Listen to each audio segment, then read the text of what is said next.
اليوم حنشوف مع بعض أجواء أول يوم رمضان بجزماتية في مدينة دمشق. خليكم معنا.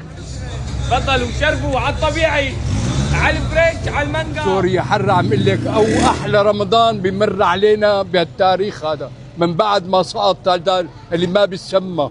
كيف حاسس أول يوم برمضان؟ مبسوط؟ اول يوم ايه والله، يعني كثير فرحانين والله. وانت بخير؟ تمام.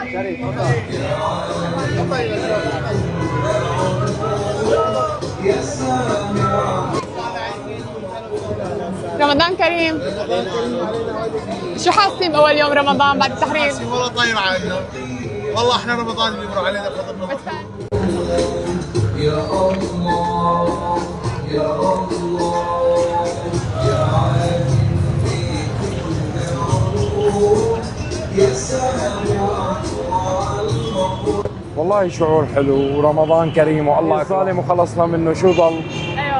يعني ما ضل شيء نخاف منه، بالعكس سوريا ما في أحلى منها. جنة الله على الأرض سوريا، وبالعكس رمضان كلياته خير وبركة على العباد.